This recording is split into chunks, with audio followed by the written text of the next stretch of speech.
بسم اللہ الرحمن الرحیم۔ السلام علیکم پیارے دوستو، حضور صلی اللہ علیہ وسلم کے بیٹے حضرت زید بن حارثہ کا دلچسپ واقعہ۔ دوستو، آج ہم اس ویڈیو کے اندر حضور صلی اللہ علیہ وسلم کے بیٹے حضرت زید بن حارثہ کی کہانی سنائیں گے۔ دوستو، اسلام کا شروعاتی دور بہت زیادہ کٹھن تھا، کیونکہ اس وقت لوگوں کی نظر میں حضور صلی اللہ علیہ وسلم بالکل ایک نیا دین لے کر آئے تھے کہ جس کے بارے میں آج تک مکہ والوں نے کبھی سنا تک نہیں تھا۔ اسی لیے ایک نئے دین کو قبول کرنا لوگوں کے لیے بہت مشکل بات تھی۔ اگرچہ مکہ کے اکثر لوگوں کو معلوم تھا کہ حضور صلی اللہ علیہ وسلم کبھی جھوٹ نہیں بولتے،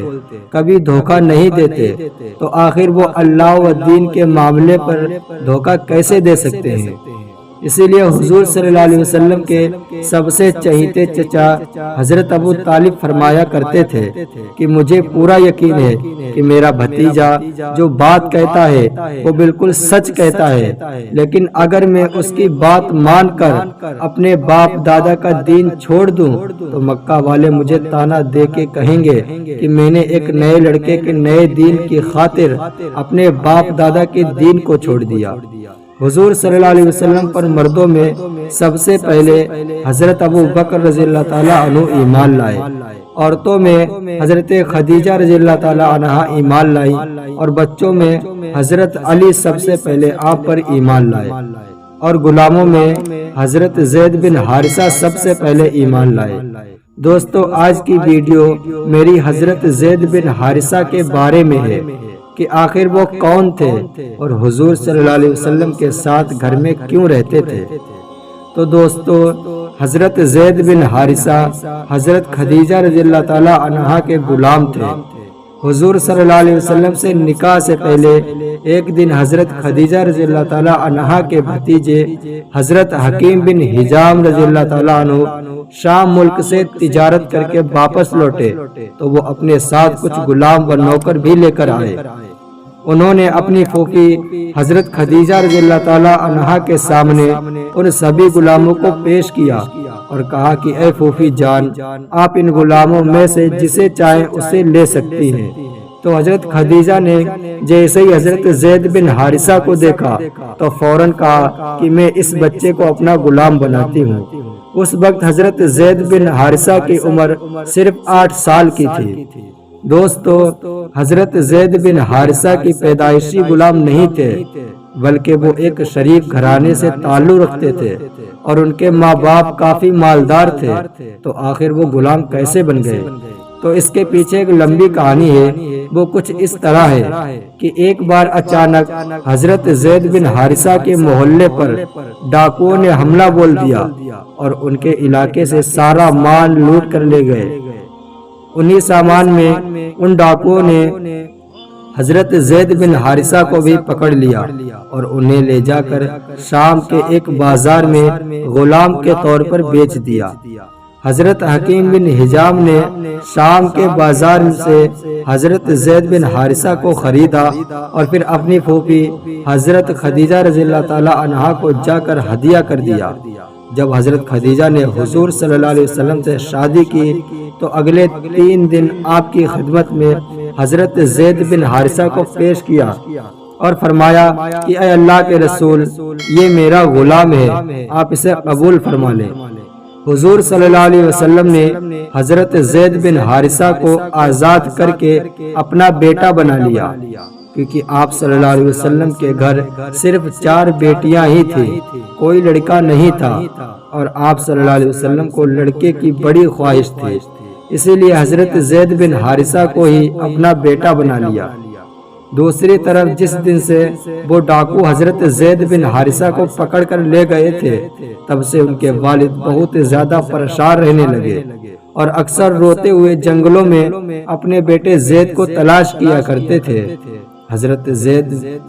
حضرت زید کے والد اپنے بچے کو ڈھونڈتے ہوئے اکثر یہ شاعریاں پڑھا کرتے تھے کہ جن کا مطلب ہے کہ اے میرے بچے زید، میں تمہیں ڈھونڈ ڈھونڈ کر اتنا زیادہ رویا کہ مجھے خود بھی پتہ نہیں کہ اب تم زندہ ہو یا نہیں۔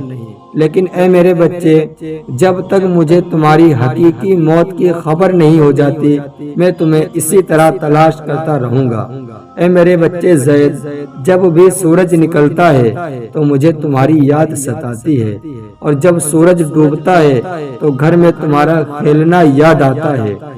جب ہوائیں چلتی ہیں تو وہ تمہارے غم کو تازہ کر دیتی ہیں۔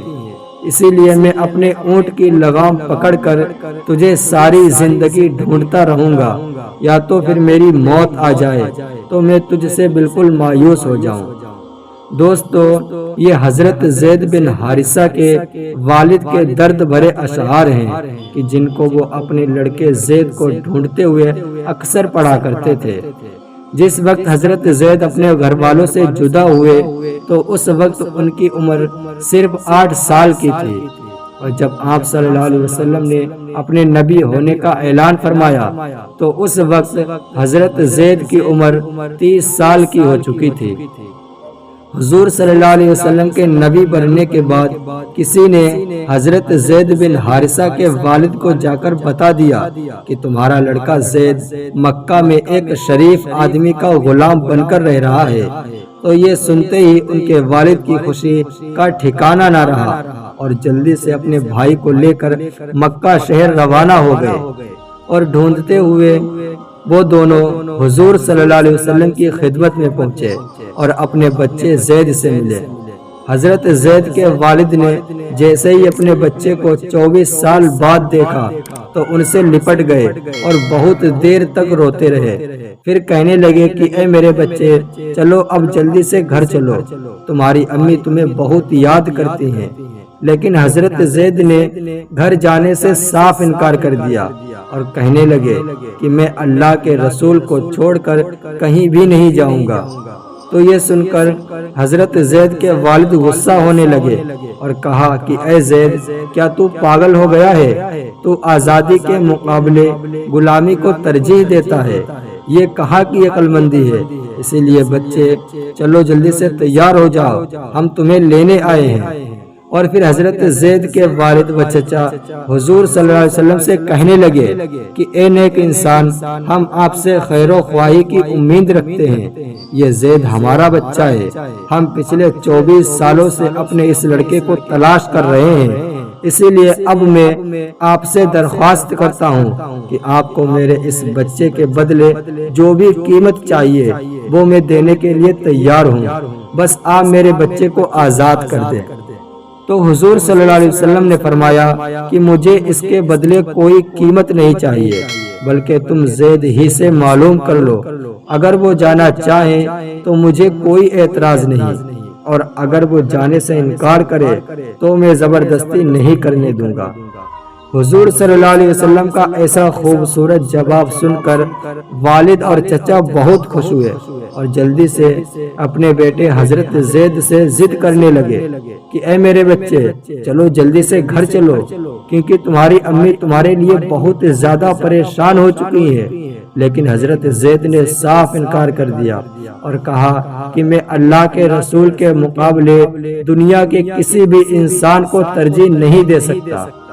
آخر جب والد و چچا بالکل مایوس ہو گئے تو حضور صلی اللہ علیہ وسلم نے بھی ان کے والد سے کہا کہ اب میں اس معاملے میں کوئی زبردستی نہیں کر سکتا، کہ اگر وہ نہیں جانا چاہتا ہے تو آپ اسے یہیں چھوڑ دیں، باقی آپ لوگ جب چاہیں زید سے ملنے آ سکتے ہیں۔ حضور صلی اللہ علیہ وسلم نے جب زید کی اپنے ساتھ اتنی زیادہ محبت دیکھی تو بہت خوش ہوئے اور جلدی سے ان کا ہاتھ پکڑ کر کعبہ شریف کے پاس تشریف لائے، اور پھر سارے صحابہ اکرام کو جمع کر کے فرمانے لگے کہ اے لوگو، آج سے زید کو میں اپنا بیٹا بناتا ہوں۔ پھر اسی دن سے تمام صحابہ اکرام حضرت زید بن حارثہ کو زید بن محمد کہنے لگے، مطلب کہ حضور صلی اللہ علیہ وسلم کے بیٹے۔ لیکن دوستو، اسلام نے حقیقت کو پسند کیا ہے، کسی عام رواج کو نہیں۔ اسی لیے اللہ نے قرآن میں حضرت زید کا نام لے کر فرمایا کہ اے رسول، یہ آپ کا منہ بہلا بیٹا زید آپ کے حقیقی بیٹے کی طرح نہیں ہو سکتا، یہ تو ایک ایسی بات ہے کہ جسے آپ لوگوں نے اپنی طرف سے بنا لی ہے، اور اللہ حق بات ہی فرماتا ہے۔ دوستو، حضرت زید تنہا ایسے صحابی ہیں کہ جن کا نام قرآن میں بھی آیا ہے، ورنہ قرآن میں ان کے علاوہ کسی اور صحابی کا نام نہیں آیا۔ اس کا واقعہ کچھ اس طرح ہے کہ حضور صلی اللہ علیہ وسلم کو اپنے منہ بولے بیٹے سے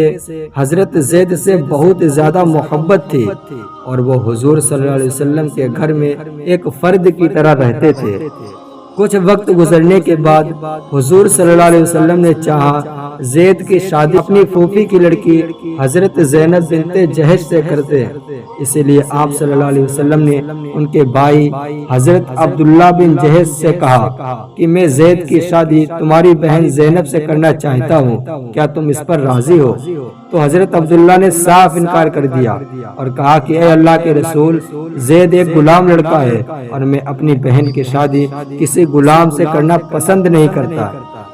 حضرت عبداللہ کے ایسے جواب پر حضور صلی اللہ علیہ وسلم کو تھوڑی سی تکلیف بھی ہوئی، لیکن آپ خاموش رہے۔ ابھی اس بات کو کچھ ہی وقت گزرا تھا کہ اچانک اللہ کی طرف سے وحی نازل ہوئی کہ جس میں اللہ نے فرمایا کہ اے لوگو، جب اللہ اس کے رسول کسی بات کا فیصلہ کر دے تو دنیا کے کسی بھی انسان کو اس بات کا اختیار نہیں کہ وہ اللہ اور رسول کے فیصلے کے آگے اپنی بات کرے۔ قرآن کی ان آیتوں کے نازل ہوتے ہی حضرت زینب و ان کے گھر والے سمجھ گئے کہ یہ اشارہ ہماری طرف ہے، اسی لیے حضرت زینب فوراً حضرت زید سے شادی کرنے کے لیے راضی ہو گئی، اور پھر ان دونوں کا نکاح کر دیا گیا۔ حضرت زینب کی شادی حضرت زید سے تو ہو گئی، لیکن حضرت زینب کے دل میں وہ بات باقی رہی کہ میرے شوہر ایک غلام ہے، اور حضرت زینب ایک بڑے خاندان سے تعلق رکھتی تھی، اسی لیے آگے چل کر ان دونوں کے بیچ آپس میں لڑائی جھگڑے شروع ہو گئے، اور آخر ان دونوں حضرات کی طلاق ہو گئی۔ حضرت زید تو حضرت زینب سے بہت محبت کرتے تھے، لیکن حضرت زینب اپنے شوہر سے وہ محبت نہ کر سکی، کیونکہ انہیں اس بات کا احساس رہتا تھا کہ میرے شوہر ایک غلام ہے۔ حضرت زید سے طلاق کے بعد اللہ تعالیٰ نے حضرت زینب بنت جہش کا نکاح حضور صلی اللہ علیہ وسلم سے کر دیا۔ حضرت زینب اکیلی ایسی عورت ہیں کہ جن کا نکاح اللہ نے حضور صلی اللہ علیہ وسلم کے ساتھ کیا، اور ان کے بارے میں قرآن کی آیتیں بھی نازل فرمائیں۔ اللہ نے قرآن کے 22ویں پارے میں سورہ احزاب میں فرمایا، فلما قضا زید منہا وتزوجناکہا، کہ جب زید نے زینب سے اپنی خواہش پوری کر لی تو پھر میں نے زینب کا نکاح آپ سے کر دیا، تاکہ لوگوں کو اپنے منہ بولے بیٹے کی طرف سے کوئی حرج لاحق نہ ہو۔ دوستو، یہ تقدیر کا فیصلہ تھا، اور اللہ تعالیٰ کو عربوں کے بیچ موجود ایک بڑی غلط فہمی کو ختم کرنا تھا، کیونکہ عرب کے لوگ سمجھتے تھے کہ اگر کوئی کسی کو اپنا منہ بولا بیٹا بنا لیتا ہے تو پھر وہ اس کے اصلی بیٹے کی طرح ہو جاتا ہے، اور پھر اس کی بیوی سے نکاح کرنا حرام ہوتا ہے۔ اسی لیے اللہ تعالیٰ نے اس غلط فہمی کو ختم کرنے کے لیے حضور صلی اللہ علیہ وسلم کے منہ بولے بیٹے حضرت زید کی بیوی حضرت زینب کا نکاح ان کی طلاق کے بعد حضور صلی اللہ علیہ وسلم سے کر دیا۔ دوستو، اگر ویڈیو اچھا لگا ہو تو ویڈیو کو لائک کریں اور چینل کو سبسکرائب کر لیں، تاکہ ہر ویڈیو کی نوٹیفیکیشن سب سے پہلے آپ تک پہنچ جائے۔ انشاءاللہ ملتے ہیں اگلی ایک نئی ویڈیو میں، تب تک کے لیے السلام علیکم ورحمۃ اللہ وبرکاتہ۔